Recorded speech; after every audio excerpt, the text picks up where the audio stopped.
नमस्कार विद्यार्थी मित्रों। तो हवे आपणे आजे आगळनी थियरी भणवानी छे के परिभ्रमण करता इलेक्ट्रॉन माटे डायपोल मोमेंट। आपणे चुंबकीय डायपोल मोमेंट जे छे ए गूंछलाने लीधे एटले जे विद्युत प्रवाह धारित गूंछलुं हतुं ए गूंछलामांथी प्रवाह पसार थतो हतो અને એ પ્રવાહને લીધે એ પ્રવાહ અને એ ગૂંછળાના ક્ષેત્રફળના ગુણાકારને આપણે ડાયપોલ મોમેન્ટ કીધેલી। ખ્યાલ આવ્યો? તો હવે આપણે અહીં આગળ નવી થિયરી ભણવાની છે કે પરિભ્રમણ કરતા ઇલેક્ટ્રોન માટે ડાયપોલ મોમેન્ટ કે જે ઇલેક્ટ્રોન પરિભ્રમણ કરે છે। આપણને ખબર છે કે ઇલેક્ટ્રોન જે છે એ પરમાણુની અંદર ન્યુક્લિયસની ફરતે પરિભ્રમણ કરે છે। ખ્યાલ આવ્યો આ વસ્તુમાં? એટલે એના આધારિત આપણે આજે ડાયપોલ મોમેન્ટ મેળવવાની છે, પણ કોની? તો કે પરિભ્રમણ કરતા ઇલેક્ટ્રોન માટે। પણ ઇલેક્ટ્રોન ક્યાં પરિભ્રમણ કરે છે? તો કે પરમાણુની અંદર કક્ષામાં પરિભ્રમણ કરે છે। એટલે ખાસ યાદ રાખજો, પરિભ્રમણ ક્યાં કરે? તો કે પરમાણુમાં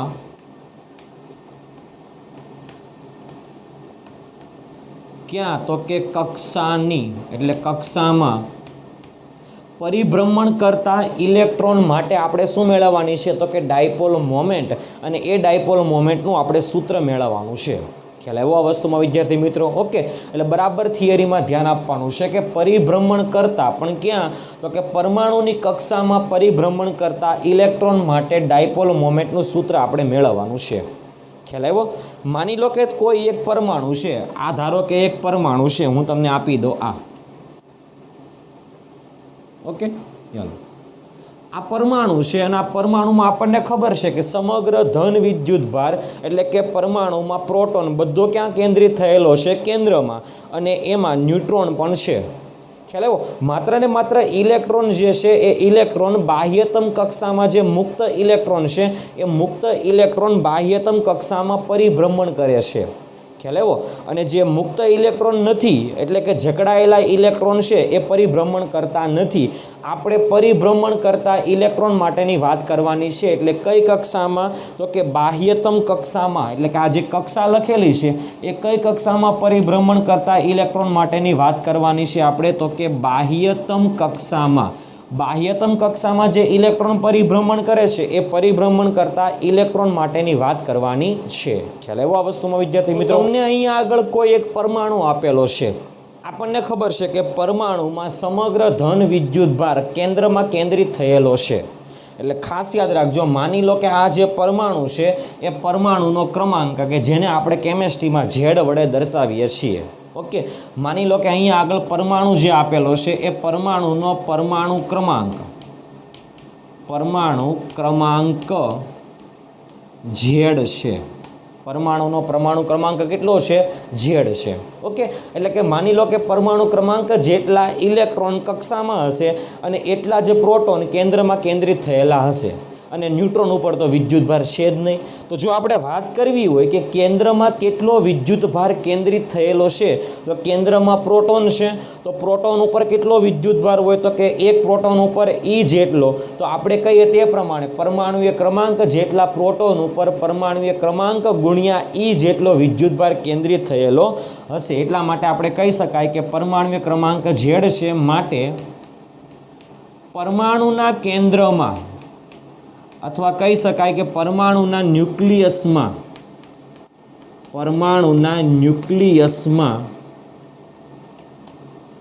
प्लस ZE। खास याद रखजो, प्लस Z एटले परमाणुय क्रमांक जेटला प्रोटोन होय अने परमाणुय क्रमांक जेटला इलेक्ट्रॉन होय, परंतु न्यूक्लियसमां प्रोटोन होय, प्रोटोन उपर विद्युत भार प्लस छे एटले प्लस ZE जेटलो विद्युत भार छे। अने आ परमाणुनी कक्षामां बाह्यतम कक्षामां आपणे कहीए कि इलेक्ट्रॉन जे छे ए मुक्त रीते परिभ्रमण करे छे। आ विद्युत भार छे अने परमाणुनी बाह्यतम कक्षामां परमाणुनी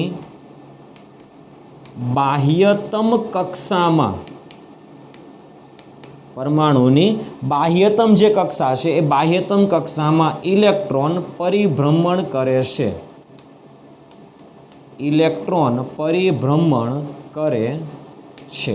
ખ્યાલ આવ્યો? આપણે આકૃતિમાં જસ્ટ દર્શાવી દઈએ કે આ પરમાણુનું કેન્દ્ર છે અને કેન્દ્રમાં પ્લસ ZE જેટલો વિદ્યુતભાર છે અને કક્ષામાં ઇલેક્ટ્રોન ગતિ કરે છે. માની લો કે કક્ષામાં ઇલેક્ટ્રોન આમ ગતિ કરે છે.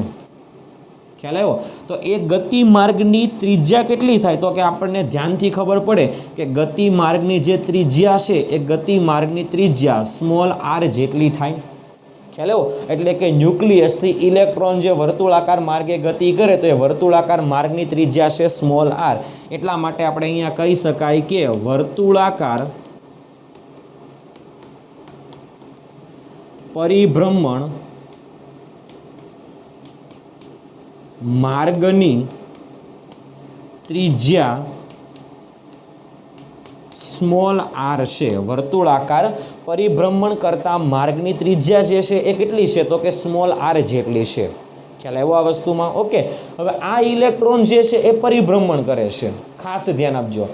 આપણને ખબર છે કે ઇલેક્ટ્રોન જે છે એ પરિભ્રમણ કરતો હોય એટલે કે ગતિ કરતો હોય એટલે મુક્ત ઇલેક્ટ્રોન, અને મુક્ત ઇલેક્ટ્રોન ગતિ કરે ત્યારે વિદ્યુત પ્રવાહનું નિર્માણ થાય છે. એટલા માટે આપણે વાક્ય લખી શકાય કે ગતિ કરતા મુક્ત ઇલેક્ટ્રોનને કારણે, એટલે મુક્ત રીતે ગતિ કરતા ઇલેક્ટ્રોનને લીધે પ્રવાહનું નિર્માણ થાય છે. પ્રવાહનું નિર્માણ થાય છે. અને કેટલો પ્રવાહ નીકળે છે? તો કે આપણી પાસે સૂત્ર હતું પ્રવાહ I બરાબર વિદ્યુતભાર ભાગ્યા સમય. એક પરિભ્રમણ પૂરું કરે એટલે આવર્તકાળ જેટલો સમય લાગે, અને વિદ્યુતભાર કોનો છે? તો કે ઇલેક્ટ્રોન પરનો વિદ્યુતભાર. એટલે સૂત્ર આવશે I બરાબર E/T. એટલે આપણે પહેલું સૂત્ર આ યાદ રાખવાનું છે, I બરાબર E/T. ખ્યાલ આવ્યો આ વસ્તુમાં? ઓકે. હવે આપણે શું કામ કરવાનું છે? ખાસ યાદ રાખવાનું છે કે ડાયપોલ મોમેન્ટ મેળવવાની છે. ડાયપોલ મોમેન્ટની સંજ્ઞા આપણે આપેલી આગળના વિડિયો લેક્ચરમાં કે એની ડાયપોલ મોમેન્ટની સંજ્ઞા ચુંબકીય ડાયપોલ મોમેન્ટ ભણવાની છે. એટલા માટે ડાયપોલ મોમેન્ટની સંજ્ઞા આપણે એમ આપેલી, અને ડાયપોલ મોમેન્ટનું સૂત્ર આપણે હતું M બરાબર I/A. ડાયપોલ મોમેન્ટ એટલે શું? તો કે આપણે કહી શકાય કે પ્રવાહ ગુણ્યા ક્ષેત્રફળ, કે જેને કહેવામાં આવે ડાયપોલ મોમેન્ટ. પ્રવાહ ગુણ્યા ક્ષેત્રફળ, કે જેને શું કહેવામાં આવે? તો કે ડાયપોલ મોમેન્ટ. ખ્યાલ આવ્યો આ વસ્તુમાં? ઓકે. ચાલો, આપણને પ્રવાહ તો મળી ગયો. હવે ક્ષેત્રફળની વાત કરવાની છે. કોની વાત કરવાની છે? ક્ષેત્રફળની. આ જે ઇલેક્ટ્રોન વર્તુળાકાર માર્ગે ગતિ કરે છે તો આ વર્તુળાકાર માર્ગનું ક્ષેત્રફળ કેટલું થાય? તો કે આપણને ખબર છે કે πr². ખ્યાલ આવ્યો? એટલા માટે આપણે લખી શકાય કે વર્તુળાકાર માર્ગનું ક્ષેત્રફળ πr². વર્તુળાકાર માર્ગનું ક્ષેત્રફળ, કે જેને આપણે કહી શકાય A બરાબર πr². ખ્યાલ આવ્યો આ વસ્તુમાં વિદ્યાર્થી મિત્રો? ઓકે. હવે આપણે શું કામ કરવાનું છે? અહીંયા આગળ E એટલે વિદ્યુતભાર, T એટલે આવર્તકાળ છે. હવે આવર્તકાળ એટલે એક પરિભ્રમણ પૂરું કરવા માટે લાગતો સમયગાળો. ખ્યાલ આવ્યો? એટલા માટે ખાસ ધ્યાન આપજો. અહીંયા આગળ ઇલેક્ટ્રોન ગતિ કરે છે. ઇલેક્ટ્રોન ગતિ કરતો હોય તો ઇલેક્ટ્રોન પાસે થોડો ઘણો તો વેગ હશે જ. ખ્યાલ આવ્યો? તો આપણે રેખીય વેગ એટલે વર્તુળાકાર માર્ગે ગતિ કરતા પદાર્થ માટે અથવા વર્તુળાકાર ગતિ કરતા ઇલેક્ટ્રોન માટે રેખીય વેગનું સૂત્ર હતું. રેખીય વેગ એટલે આપણી પાસે સૂત્ર હતું અંતર ભાગ્યા સમય. ઓકે. જ્યારે આ ઇલેક્ટ્રોન જે છે એક પરિભ્રમણ પૂરું કરે ત્યારે કાપેલું અંતર કેટલું હશે? તો કે પરિઘ જેટલું. પરિઘ કેટલું હશે? તો કે 2πr જેટલો. અને સમયગાળો કેટલો હશે? તો કે આવર્તકાળ જેટલો. એટલા માટે આપણે આગળનું વાક્ય આવું લખી શકાય કે ઇલેક્ટ્રોનને એક પરિભ્રમણ પૂરું કરવા માટે લાગતો સમય t હોય, અને પરિભ્રમણ જે છે એનો પરિઘ જે છે એ કેટલો છે? તો કે 2πr. તો એના માટે આપણે ઝડપની વાત કરીએ તો કે આપણે કહી શકાય કે ઇલેક્ટ્રોન માટે, એટલે ઇલેક્ટ્રોન માટે આપણે કહી શકાય કે પરિભ્રમણ, કેવા ઇલેક્ટ્રોન માટે? તો કે પરિભ્રમણ કરતા ઇલેક્ટ્રોન માટે ઝડપ, કે જેનું સૂત્ર હતું V બરાબર અંતર. કેટલું અંતર કાપે છે? તો કે પરિઘ જેટલું અંતર કાપે છે. એટલે 2πr જેટલું અંતર અને પરિઘ જેટલું અંતર કાપવા માટે લાગતો સમય જે છે એને આપણે આवर्तकाળ કહીએ છીએ। આवर्तकाળને જો આપણે સૂત્રનો કરતા બનાવી દઈએ એટલે સૂત્ર બને t બરાબર 2πr અપોન v જેટલું સમીકરણ બને। ઓકે, આપણે આની કિંમત સમીકરણ નંબર 1 માં મૂકી દઈએ। આને આપણે સમીકરણ નંબર 1 આપી દઈએ, આને આપણે સમીકરણ નંબર 2 આપી દઈએ, તો આપણે કહી શકાય કે સમીકરણ 1 પરથી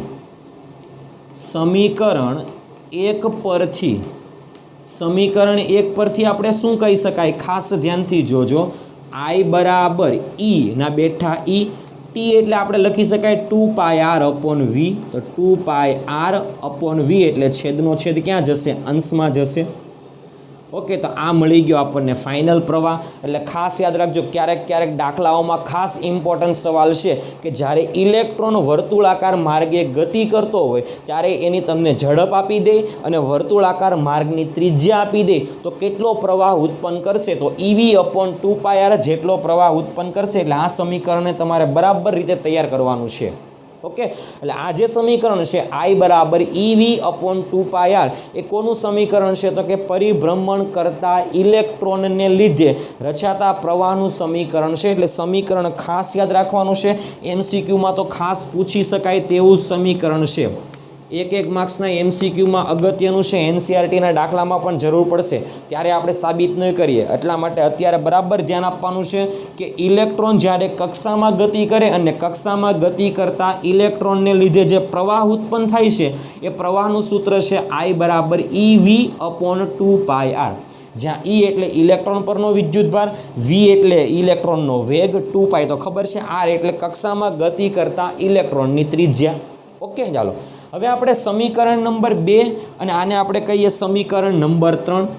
ઓકે, આપણી પાસે ડાયપોલ મોમેન્ટનું સૂત્ર હતું પ્રવાહ ગુણ્યા ક્ષેત્રફળ, પ્રવાહ પણ છે આપણી પાસે, ક્ષેત્રફળ પણ છે, એટલે આપણે આ બંનેનો ગુણાકાર કરીને આપણે ડાયપોલ મોમેન્ટ મેળવીએ।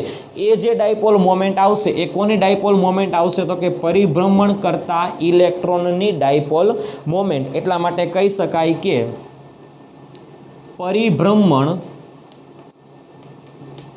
કરતા ઇલેક્ટ્રોનની ડાયપોલ મોમેન્ટ કે જેની સંજ્ઞા આપણે અહીંયા આગળ મ્યુ વડે આપીશું, ખાસ યાદ રાખજો, એમ વડે પણ આપી શકાય, પરંતુ અહીંયા આગળ આપણને ખબર પડે કે ઇલેક્ટ્રોનની ડાયપોલ મોમેન્ટ છે કે જેની સંજ્ઞા આપણે મ્યુ વડે આપીશું। તો ડાયપોલ મોમેન્ટનું સૂત્ર હતું પ્રવાહ ગુણ્યા ક્ષેત્રફળ। ડાયપોલ મોમેન્ટ સદિશ રાશિ છે પરંતુ આપણે મૂલ્યની જરૂર છે પહેલાં, એટલે આપણે મૂલ્ય સ્વરૂપે લખીએ છીએ। ઓકે, તો પ્રવાહ આપણી પાસે છે કે સમીકરણ 3 ઉપરથી EV અપોન 2πr, એટલે આપણે અહીંયા આગળ લખી શકીએ EV upon 2π small r cross ક્ષેત્રફળ કેટલું છે, તો કે πr², એટલે આપણે આને કહી શકાય π small r², pi cancel, R cancel, એટલે આપણને જે સમીકરણ મળશે એ સમીકરણ કયું મળશે, મ્યુ બરાબર EV r અપોન 2। આ આપણને મળી ગયું કક્ષા જે છે પરિભ્રમણ કરતી, એટલે કે કક્ષામાં જે ઇલેક્ટ્રોન છે એ ઇલેક્ટ્રોન પરિભ્રમણ કરે છે, તો કે પરિભ્રમણ કરતા ઇલેક્ટ્રોન માટે ડાયપોલ મોમેન્ટનું સૂત્ર છે 1/2 EVR પણ બોલી શકાય અથવા આ રીતે પણ બોલી શકાય EVR અપોન 2, એટલે ખાસ યાદ રાખવાનું છે। ઓકે, તો આ જે સમીકરણ છે એ સમીકરણ આપણને મળેલું છે કોનું, તો કે પરિભ્રમણ કરતા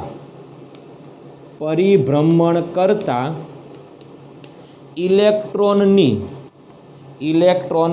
ડાયપોલ મોમેન્ટનું સૂત્ર, ડાયપોલ મોમેન્ટનું સમીકરણ, ખ્યાલ આવ્યો? એટલે પરિભ્રમણ કરતા એટલે કક્ષામાં પરિભ્રમણ કરતા ઇલેક્ટ્રોનની ડાયપોલ મોમેન્ટનું સૂત્ર ખાસ યાદ રાખવાનું છે। સૂત્ર મળે છે 1/2 EVR, અથવા એને એવું પણ બોલી શકાય EVR અપોન 2, જ્યાં E એટલે કે જે પરિભ્રમણ કરતો ઇલેક્ટ્રોન છે એના ઉપરનો વિદ્યુતભાર, V એટલે જે પરિભ્રમણ કરે છે ઇલેક્ટ્રોન એનો વેગ, પરંતુ કયો વેગ, તો કે રેખીય વેગ, R એટલે ત્રિજ્યાના છેદમાં 2, આ 3 નો ગુણાકાર કરવાનો છેદમાં 2, એટલે આપણને શું મળશે, તો કે ડાયપોલ મોમેન્ટ મળશે। એટલે ખાસ યાદ રાખવાનું છે સમીકરણ, આ સમીકરણ કોનું છે, તો કે પરિભ્રમણ કરતા ઇલેક્ટ્રોનની ડાયપોલ મોમેન્ટનું સમીકરણ છે। ખ્યાલ આવ્યો? હવે આપણને ખબર છે કે ડાયપોલ મોમેન્ટ કઈ રાશિ છે? સદિશ રાશિ છે. ઓકે, એટલે આપણે દિશાની પણ વાત કરવી પડશે. આપણે આગળના વિડીયો લેક્ચરમાં વાત કરેલી કે ડાયપોલ મોમેન્ટ સદિશ રાશિ છે. જો તેની દિશા તમારે નક્કી કરવી હોય તો જમણા હાથના અંગૂઠાના નિયમ આધારિત કરવી પડશે.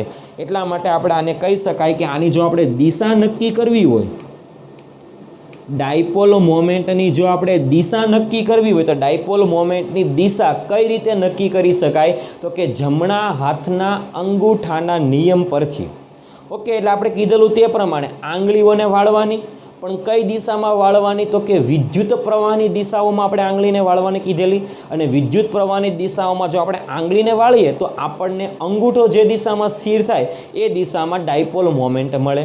તો ખાસ ધ્યાનથી જોજો, અહીંયા આગળ જે ઇલેક્ટ્રોન જે છે એ વિષમ ઘડી દિશામાં ગતિ કરે છે.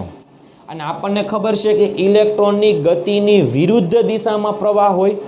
એટલા માટે આપણે કહી શકાય કે આમાં જે પ્રવાહ છે ને એ પ્રવાહ આ દિશામાં મળતો હોય. ખાસ ધ્યાન આપજો. એટલે પ્રવાહ કઈ દિશામાં છે? સમઘડી દિશામાં છે. એટલે પ્રવાહની દિશામાં આપણે આંગળીઓને વાળવાની.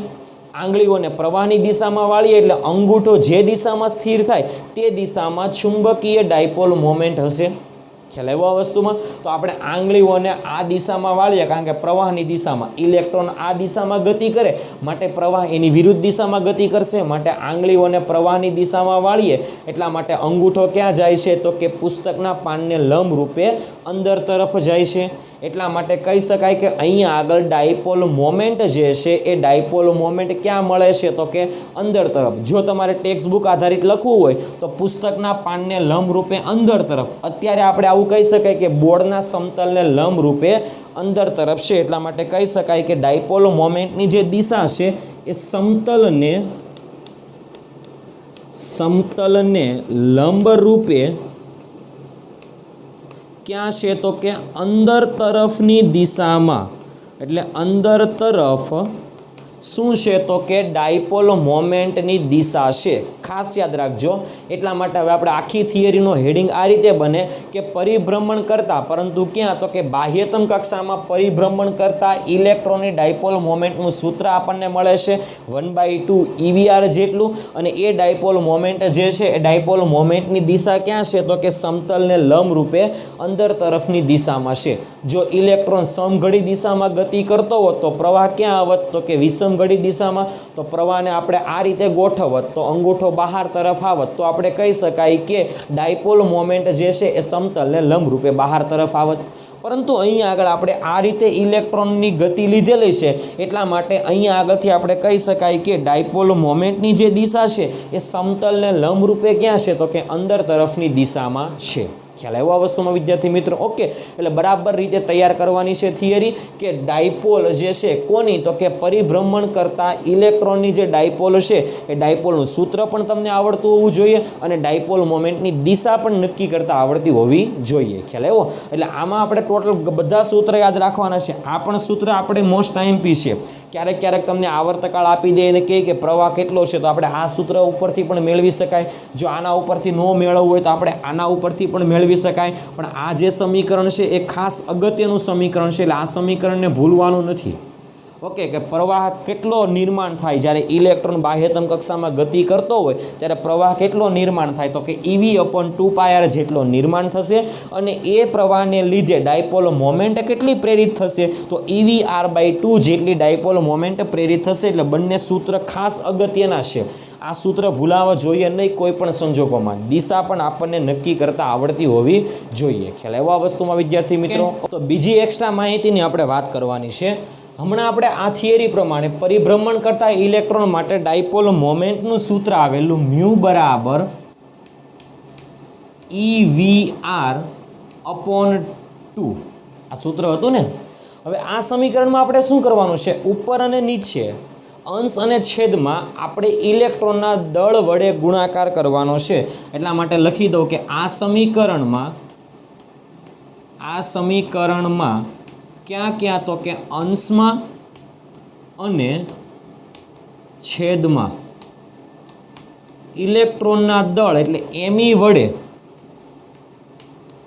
ગુણાકાર કરતા અંશ અને છેદમાં m e વડે ગુણાકાર કરીએ એટલે આપણને સમીકરણ મળે મ્યુ બરાબર m e કૌંસમાં EVR અપોન 2me. ઓકે, ઇલેક્ટ્રોનનું દળ કે જેને આપણે me વડે દર્શાવીએ છીએ. હવે આપણે આ e ને સાઈડમાં કાઢીએ, m ને અંદર ગુણાકાર કરીએ એટલે આપણું નવું સમીકરણ બનશે મ્યુ બરાબર e કૌંસમાં me એટલે ઇલેક્ટ્રોનનું દળ v ઇન્ટુ r છેદમાં 2me. ખ્યાલ આવ્યો? હવે આ સમીકરણને હાઇલાઇટ કરી દઈએ આપણે. હવે આ સમીકરણમાં mvr એટલે કે આપણે 11મા ધોરણમાં સૂત્ર હતું કે કક્ષામાં પરિભ્રમણ કરતા પદાર્થ માટે કોણીય વેગમાન. ખાસ યાદ રાખજો, અહીંયા આગળ આપણે વાત કરવાની છે 11મા ધોરણ આધારિત, એટલે આખું વાક્ય લખવું તો તમને આઈડિયા આવી જશે. એટલે આપણે કહી શકાય કે કક્ષામાં પરિભ્રમણ કરતા ઇલેક્ટ્રોન માટે અથવા પદાર્થ માટે કોણીય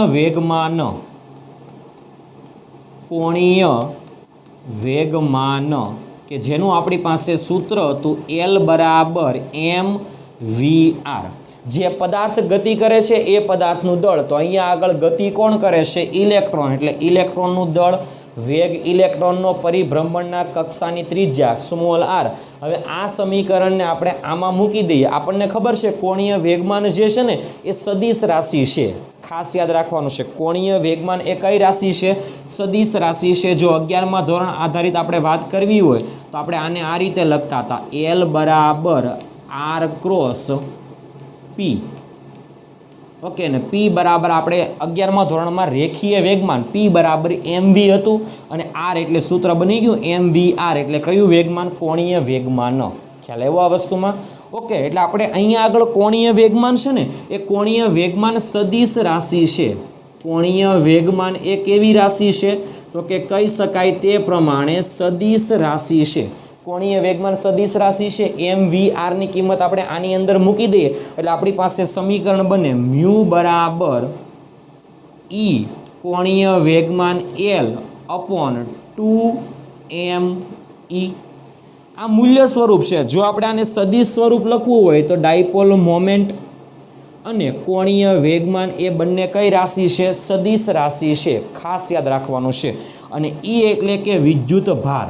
ખાસ યાદ રાખજો, જો ઇલેક્ટ્રોન હોય તો ઇલેક્ટ્રોન પરનો વિદ્યુતભાર માઇનસ e આવે, અને પ્રોટોન અથવા અન્ય કોઈ ધન વિદ્યુતભાર હોય તો એના ઉપર વિદ્યુતભાર કેવો આવે? પ્લસ e જેટલું આવે. તો અહીંયા આગળ આપણે ઇલેક્ટ્રોનની વાત કરીએ છીએ એટલે ઇલેક્ટ્રોન પરનો વિદ્યુતભાર ઋણ છે. ખાસ યાદ રાખજો કે ડાયપોલ મોમેન્ટ કે જેની સંજ્ઞા છે સદિશ m, અને કોણીય વેગમાન કે જેની સંજ્ઞા છે સદિશ l. બાકી બધી અદિશ રાશિ છે. ખાસ યાદ રાખવાનું છે. તો અહીંયા આગળ બરાબર ધ્યાન આપજો કે અહીં ઇલેક્ટ્રોન કક્ષામાં પરિભ્રમણ કરે છે. એટલા માટે આપણે લખી શકાય કે ડાયપોલ મોમેન્ટ મ્યુ બરાબર minus e L upon 2me. ખ્યાલ આવ્યો? તો હવે આપણે કક્ષામાં ગતિ કરતા ઇલેક્ટ્રોન માટે ખાસ ધ્યાન આપજો, જે આપણે ડાયપોલ મોમેન્ટ જે મેળવેલી એ ડાયપોલ મોમેન્ટ કોણીય વેગમાન આધારિત છે. અહીંયા આગળ જુઓ કે ડાયપોલ મોમેન્ટ અને કોણીય વેગમાન બંને વચ્ચેનો સંબંધ છે. એટલે ખાસ યાદ રાખવાનું છે, ડાયપોલ મોમેન્ટ કે જેની સંજ્ઞા મ્યુ છે અને કોણીય વેગમાન કે જેની સંજ્ઞા સદિશ l છે. ઓકે, તો આપણે કહી શકાય કે અહીંયા આગળ કોણીય વેગમાન આધારિત ડાયપોલ મોમેન્ટની જો આપણે દિશા આપવી હોય તો આપણે આ રીતે આપી શકાય કે કોણીય વેગમાન જે છે એ સૂત્રમાં ઇલેક્ટ્રોન માટે ડાયપોલ મોમેન્ટમાં આગળ માઇનસ આવે છે. એટલા માટે આપણે આ સમીકરણ ઉપરથી એવું કહી શકાય કે ઇલેક્ટ્રોન માટે ડાયપોલ મોમેન્ટ જે છે એ કોણીય વેગમાનની વિરુદ્ધ દિશામાં છે. એટલે ખાસ યાદ રાખવાનું છે કે ઇલેક્ટ્રોન ઉપર વિદ્યુતભાર ઋણ હોવાથી આપણે એવું કહી શકાય કે ઇલેક્ટ્રોન માટે ડાયપોલ મોમેન્ટ અને કોણીય વેગમાન બંને વિરુદ્ધ દિશામાં છે. એટલા માટે કહી શકાય કે ઇલેક્ટ્રોન માટે કોણીય વેગમાન અને ડાયપોલ મોમેન્ટ કોણીય વેગમાન અને ડાયપોલ મોમેન્ટ બંને એકબીજાની વિરુદ્ધ દિશામાં છે એવું કહી શકાય છે. કઈ દિશામાં છે? વિરુદ્ધ દિશામાં છે તેવું કહી શકાય છે. એટલે ખાસ યાદ રાખજો આ સમીકરણ ઉપરથી. જો ધન વિદ્યુતભાર હોત તો બંને એક જ દિશામાં હોત, અને અહીંયા આગળ ઇલેક્ટ્રોન છે એટલે ઋણ વિદ્યુતભાર છે એટલે બંને વિરુદ્ધ દિશામાં છે. એટલે ખાસ યાદ રાખવાનું છે કે ડાયપોલ મોમેન્ટ અને કોણીય વેગમાનનો જો આપણે સંબંધ મેળવવો હોય તો આ રીતે સંબંધ મેળવી શકાય. અને દિશા જો આપણે નક્કી કરવી હોય તો આપણે કહી શકાય કે ડાયપોલ મોમેન્ટ જે છે એ તો કોણીય વેગમાનની દિશામાં હોય અથવા કોણીય વેગમાનની વિરુદ્ધ દિશામાં હોઈ શકે છે. ખ્યાલ આવ્યો આ વસ્તુમાં વિદ્યાર્થી મિત્રો? ઓકે, એટલે આ સૂત્ર ખાસ યાદ રાખવાનું છે. ડાયપોલ મોમેન્ટનું સૂત્ર કોણીય વેગમાન સ્વરૂપે. કોનું સૂત્ર? ડાયપોલ મોમેન્ટનું સૂત્ર કોણીય વેગમાન સ્વરૂપે છે. હમણાં સૂત્ર હતું પરિભ્રમણ કરતા ઇલેક્ટ્રોન માટે કોણીય વેગમાનનું ડાયપોલ મોમેન્ટનું સૂત્ર કોણીય વેગમાન સ્વરૂપે. સૂત્ર શું હતું? તો કે મ્યુ ઇઝ ઇક્વલ ટુ, આપણી પાસે સૂત્ર હતું EL અપોન 2ME. જો સદિશ સ્વરૂપ લખવું હોય તો આ રીતે લખી શકાય, અને મૂલ્ય સ્વરૂપે લખવું હોય તો પણ લખી શકાય. આ સદિશ સ્વરૂપ છે. જો આપણે આનું મૂલ્ય લખવું હોય તો કે મૂલ્ય સ્વરૂપે જો મૂલ્ય સ્વરૂપે લખવું હોય તો આ રીતે લખી શકાય, મ્યુ બરાબર EL અપોન 2ME. ખાસ યાદ રાખજો. ઓકે, જ્યાં મ્યુ એટલે ડાયપોલ મોમેન્ટ અને એલ એટલે કોણીય વેગમાન છે. જો હવે આપણે આ સમીકરણમાં એલને છેદમાં લઈ લઈએ તો આપણું સમીકરણ બનશે mu upon small L is equal to E upon 2ME. ખ્યાલ આવ્યો? તો આ સમીકરણ છે ને, આ સમીકરણમાં આપણે ડાબી બાજુની વાત કરીએ. ડાબી બાજુ જુઓ શું છે? તો કે અંશમાં ડાયપોલ મોમેન્ટ છે અને છેદમાં શું છે? તો કે કોણીય વેગમાન. ખ્યાલ આવ્યો આ વસ્તુમાં? તો આને આવી રીતે બોલી શકાય કે કોણીય વેગમાન દીઠ ડાયપોલ મોમેન્ટ. ખ્યાલ આવ્યો આ વસ્તુમાં? કે જેને કહેવામાં આવે, આ જે ગુણોત્તર છે ને કે કોણીય વેગમાન અને ડાયપોલ મોમેન્ટ અને કોણીય વેગમાન, આ બંનેના ગુણોત્તરને કહેવામાં આવે છે ગાયરોમેગ્નેટિક રેશિયો. એટલે ખાસ યાદ રાખવાનું છે કે કોણીય વેગમાન અથવા આપણે કહી શકાય કે ડાયપોલ મોમેન્ટ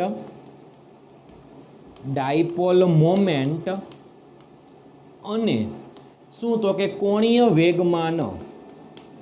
ડાયપોલ મોમેન્ટ અને કોણીય વેગમાનના ગુણોત્તરને ખાસ યાદ રાખવાનું છે. ડાયપોલ મોમેન્ટ અને કોણીય વેગમાન આ બંનેનો ગુણોત્તર હોવો જોઈએ. જે કોના જેટલો છે?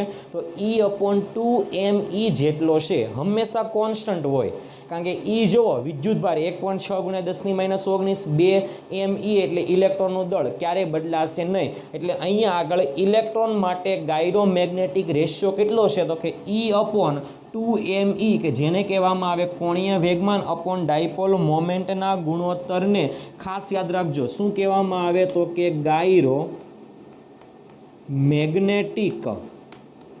ગાયરોમેગ્નેટિક રેશિયો અથવા એને કહેવામાં આવે ગુણોત્તર. તો ખાસ યાદ રાખવાનું છે ગાયરોમેગ્નેટિક ગુણોત્તર કોને કહેવામાં આવે? તો કે કોણીય વેગમાન અને ડાયપોલ મોમેન્ટ અને કોણીય વેગમાનના ગુણોત્તરને ગાયરોમેગ્નેટિક રેશિયો કહેવામાં આવે છે. એટલે ખાસ યાદ રાખવાનું છે. ઓકે, ચાલો ગાયરોમેગ્નેટિક રેશિયોની વેલ્યુ કેટલી હોય ઇલેક્ટ્રોન માટે? તો આપણે એની વેલ્યુ પણ નક્કી કરી નાખીએ. સાથે સાથે ઇલેક્ટ્રોન પરનું મૂલ્ય કેટલું છે? ઇલેક્ટ્રોન પરના વિદ્યુતભારનું મૂલ્ય આપણને ખબર છે, એટલા માટે કહી શકાય કે ગાયરોમેગ્નેટિક ગુણોત્તર ઇઝ ઇક્વલ ટુ ઇલેક્ટ્રોન પરના વિદ્યુતભારનું મૂલ્ય 1.6 ગુણ્યા 10⁻19 ડિવાઇડેડ બાય 2 ME એટલે ઇલેક્ટ્રોનનું દળ 9.1 ગુણ્યા 10⁻31. ઓકે, આ બધાનો ગુણોત્તર લો એટલે આ ગુણાકાર કરો, ભાગાકાર કરો, ઘાતને એડજસ્ટ કરો, સેટિંગ કરો, છેલ્લે જવાબ આવશે. એ જવાબ કેટલો આવશે? ખાસ ધ્યાનથી યાદ રાખવાનું છે. 8.8 ગુણ્યા 10⁻10.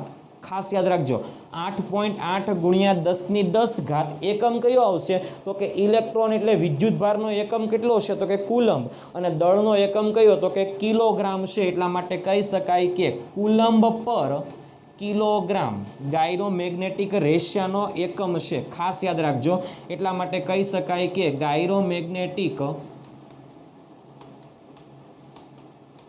જે ગુણોત્તર છે એ ગુણોત્તરની વેલ્યુ આપણને મળે છે 8.8 ગુણ્યા 10⁻10 કુલંબ પર કિલોગ્રામ જેટલી મળે છે ખાસ યાદ રાખવાનું છે અહીંયા આગળ એકમ કુલંબ પર કિલોગ્રામ છે જો ગ્રામમાં આવો તો કંઈક જવાબ અલગ આવી શકે પરંતુ અત્યારે આપણે કુલંબ પર કિલોગ્રામ આધારિત યાદ રાખવાનું છે આની વેલ્યુ તમને એક્ઝામમાં 1 માર્ક્સમાં પૂછાવાની શક્યતા છે આગળના વર્ષમાં આ એમસીક્યુ તમને એક્ઝામમાં પૂછાયેલો હતો બોર્ડની એક્ઝામમાં એમસીક્યુ પૂછાયેલો હતો એટલે બરાબર યાદ રાખવાનું છે કે ગાયરોમેગ્નેટિક રેશિયો જે છે એની વેલ્યુ કેટલી છે કિલોગ્રામ સ્વરૂપે એટલે 8.8 ગુણ્યા 10⁻10 કુલંબ પર કિલોગ્રામ જેટલી છે એટલે આ વેલ્યુને પણ તમારે યાદ રાખવાની છે ખ્યાલ આવ્યો અને ગાયરોમેગ્નેટિક રેશિયાનું સૂત્ર કયું છે તો કે E/2me કે જેને કહેવામાં આવે ડાયપોલ મોમેન્ટના છેદમાં કોણીય વેગમાન આ બંનેના ગુણોત્તરને કહેવામાં આવે ગાયરોમેગ્નેટિક રેશિયો ખ્યાલ આવ્યો આ વસ્તુમાં વિદ્યાર્થી મિત્રો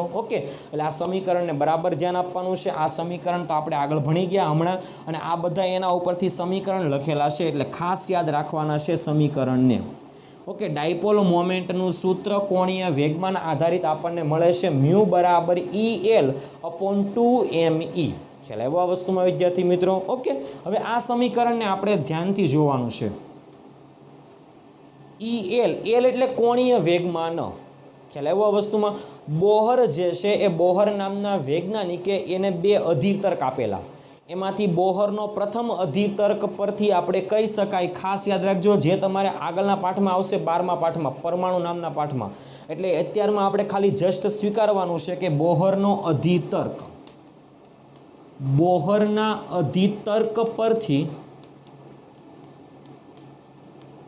આપણે કહી શકાય કે કક્ષામાં ગતિ કરતા ઇલેક્ટ્રોનનું કોણીય વેગમાન જે છે ને કક્ષામાં ગતિ કરતા ઇલેક્ટ્રોનનું કોણીય વેગમાન કે જેને કહેવાય એલ એટલે ખાસ યાદ રાખજો થોડાક વધારે વાક્ય લખી દઈએ પહેલી વખત છે એટલા માટે તો બોહરના અધીર તર્ક પરથી કક્ષામાં ગતિ કરતા ઇલેક્ટ્રોન માટે કોણીય વેગમાન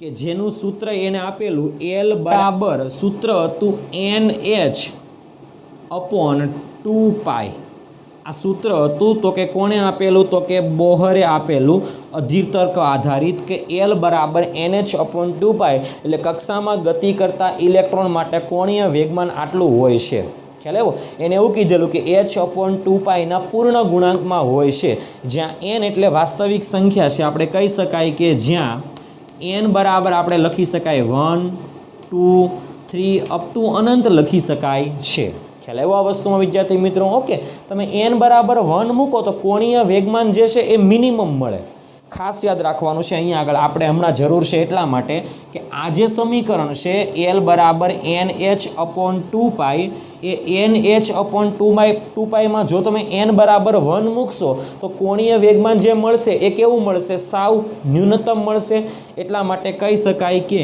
n બરાબર 1 માટે કોણીય વેગમાન લઘુત્તમ મળે છે એટલે લઘુત્તમ મળશે કે જેને કહેવામાં આવે L મિનિમમ ઓકે હવે આ જે L ની જે વેલ્યુ છે એને આપણે આ સમીકરણમાં મૂકી દઈએ એટલે આપણે કહી શકાય કે ડાયપોલ મોમેન્ટના સૂત્ર ઉપરથી મ્યુ બરાબર E/2me L ની જગ્યાએ L એટલે શું છે તો કે કોણીય વેગમાન બોહરના અધીર તર્ક પ્રમાણે કોણીય વેગમાન કેટલું આવશે તો કે NH/2π તો આપણે કિંમત મૂકી દઈએ NH/2π ઓકે આ સમીકરણમાં આપણે n બરાબર 1 માટે જો વાત કરીએ n બરાબર 1 માટે તો કીધેલું તે પ્રમાણે આ કોણીય વેગમાન પણ કેવું મળે નાનું તો આપણે કહી શકાય તે પ્રમાણે ડાયપોલ મોમેન્ટ પણ કેવી મળશે? સૂક્ષ્મ મળશે. એટલે ખાસ યાદ રાખજો, n બરાબર 1 માટે L મિનિમમ હોવાથી મ્યુ મિનિમમ મળે છે. એટલે એને કહેવામાં આવે ડાયપોલ મોમેન્ટ જે છે એ મિનિમમ મળશે. ઓકે, આ બધાની આપણે વેલ્યુ મૂકવાની છે. n બરાબર 1 મૂકવાના. E બરાબર આપણી પાસે વેલ્યુ છે 1.6 ગુણ્યા 10⁻19 ઘાત ક્રોસ આ h જે છે ને h કે જેને કહેવામાં આવે પ્લાન્ક અચળાંક. અહીંયા આગળ લખી દઉં છું તેની વેલ્યુ. h બરાબર કહી શકાય પ્લાન્ક અચળાંક, કે જેની તમારે માહિતી 12મા પાઠમાં તો આવશે, પરંતુ અત્યારે આપણે જસ્ટ સ્વીકારી લઈએ છીએ. પ્લાન્ક અચળાંક કે જેની વેલ્યુ છે 6.625 ગુણ્યા 10⁻36 ઘાત. એકમ આવશે જૂલ ઇન્ટુ સેકન્ડ. ખ્યાલ આવ્યો? એટલે આ યાદ રાખવાનું છે. પ્લાન્ક અચળાંકની વેલ્યુ 6.625 ગુણ્યા 10⁻36 ઘાત જૂલ ઇન્ટુ સેકન્ડ. ખ્યાલ આવ્યો? હવે એની કિંમત આપણે આમાં મૂકીએ એટલે આપણી પાસે વેલ્યુ છે 6.625 ગુણ્યા 10⁻36. એટલે લખી શકાય 6.625 ગુણ્યા 10⁻36 ઘાત અપોન 2 × 2 એટલે 4. પાઈની વેલ્યુ 3.14. ઇલેક્ટ્રોનનું જે દળ છે એની વેલ્યુ તો આપણને ખબર છે 9.1 ગુણ્યા 10⁻31 ઘાત કિલોગ્રામ. આ બધાની ગણતરી કરીએ, ઘાતને ખસેડીએ એટલે આપણો ફાઇનલ જે જવાબ છે ને એ ફાઇનલ જવાબ મળશે mu minimum is equal to, એટલે ડાયપોલ મોમેન્ટ જે છે એ સૌથી નાની મળશે. એટલે સૌથી નાના મૂલ્યની મળશે. અને એ ડાયપોલ મોમેન્ટનું મૂલ્ય મળશે 9.27 ગુણ્યા ઘાત વધશે -24 ઘાત. એનો એકમ ડાયપોલ મોમેન્ટનો એકમ આપણને ખબર છે પ્રવાહ અને ક્ષેત્રફળ પરથી. પ્રવાહનો એકમ એમ્પિયર અને ક્ષેત્રફળનો એકમ મીટર સ્ક્વેર. એટલે ડાયપોલ મોમેન્ટનો એકમ મળશે આપણને એમ્પિયર ઇન્ટુ મીટર સ્ક્વેર, અને એની વેલ્યુ મળશે 9.27 ગુણ્યા 10⁻24 ઘાત જેટલી. ખ્યાલ આવ્યો આ વસ્તુમાં વિદ્યાર્થી મિત્રો? ઓકે, એટલે આ જે ડાયપોલ મોમેન્ટ છે એ ડાયપોલ મોમેન્ટ આપણને સૂક્ષ્મ ક્રમની મળે છે. એટલે આનું મૂલ્ય જે છે ને એ મૂલ્ય એકદમ સૂક્ષ્મ મળે છે. ખ્યાલ આવ્યો આ વસ્તુમાં વિદ્યાર્થી મિત્રો? ઓકે, એટલે આને કહેવામાં આવે બોહર પરથી આપણને મળેલી, કારણ કે બોહરે અધિતર્ક આપેલો. ખ્યાલ આવ્યો? અને એ અધિતર્ક પરથી n બરાબર 1 લીધેલા, એટલે આપણને કોણીય વેગમાન સૂક્ષ્મ મળ્યું. અને કોણીય વેગમાન સૂક્ષ્મ મળ્યું એટલે ડાયપોલ મોમેન્ટ આપણને સૂક્ષ્મ ક્રમની મળી. તો આને કહેવામાં આવે, આ જે ડાયપોલ મોમેન્ટ છે ને એ ડાયપોલ મોમેન્ટ જે છે એ બોહરના અધિતર્ક ઉપરથી મળેલી હોવાથી આ મૂલ્યને કહેવામાં આવે બોહર મેગ્નેટોન. ખ્યાલ આવ્યો? તો કે અહીં ડાયપોલ મોમેન્ટનું મૂલ્ય ખૂબ જ નાનું હોવાથી આ મૂલ્યને કહેવામાં આવે બોહર મેગ્નેટોન. એટલે આ મૂલ્યને કહેવામાં આવે બોહર મેગ્નેટોન. એટલે ખાસ યાદ રાખવાનું છે આ મૂલ્ય, કે બોહર મેગ્નેટોનનું મૂલ્ય કેટલું છે? તો કે અત્યંત સૂક્ષ્મ છે. ડાયપોલ મોમેન્ટ માટે કેટલું છે? તો કે 9.27 ગુણ્યા 10⁻24 ઘાત. એકમ છે એમ્પિયર ઇન્ટુ મીટર સ્ક્વેર. ખ્યાલ આવ્યો આ વસ્તુમાં? આ મૂલ્યને કહેવામાં આવે બોહર મેગ્નેટોન. એટલે ખાસ યાદ રાખવાનું છે મૂલ્ય બોહર મેગ્નેટોનનું કેટલું આવેલું છે તે, કારણ કે બોહરે અધિતર્ક પરથી એનું મૂલ્ય મેળવેલું છે, માટે કહી શકાય કે આ મૂલ્યને કહેવામાં આવે બોહર મેગ્નેટોન. ખ્યાલ આવ્યો આ વસ્તુમાં વિદ્યાર્થી મિત્રો? ઓકે, એટલે આખો લેક્ચર જે છે, આખો વિડીયો લેક્ચર કમ્પ્લીટલી પરિભ્રમણ કરતા ઇલેક્ટ્રોન માટે ડાયપોલ મોમેન્ટના સૂત્ર આધારિત લેક્ચર છે, અને લેક્ચરને બરાબર રીતે વ્યવસ્થિત જોવાનો છે. ડાયપોલ મોમેન્ટના આપણે 2 સૂત્ર ભણી ગયા. પહેલું સૂત્ર આવેલું પરિભ્રમણ કરતા ઇલેક્ટ્રોન માટે ડાયપોલ મોમેન્ટ I × A, એટલે પ્રવાહ અને ક્ષેત્રફળના ગુણાકાર જેટલું હોય તો આપણો મેઇન કોન્સેપ્ટ છે. અને એના આધારિત આપણે જે સૂત્ર મેળવેલું EV/2 આ પણ એ સૂત્ર કહી શકાય, અને સૂત્ર યાદ રાખવાનું છે. અહીંયા આગળ જે ડાયપોલ મોમેન્ટનું સૂત્ર છે એ ડાયપોલ મોમેન્ટનું જે સૂત્ર છે એ કોણીય વેગમાન સ્વરૂપ આધારિત સૂત્ર છે, એટલા માટે ખાસ યાદ રાખવાનું છે.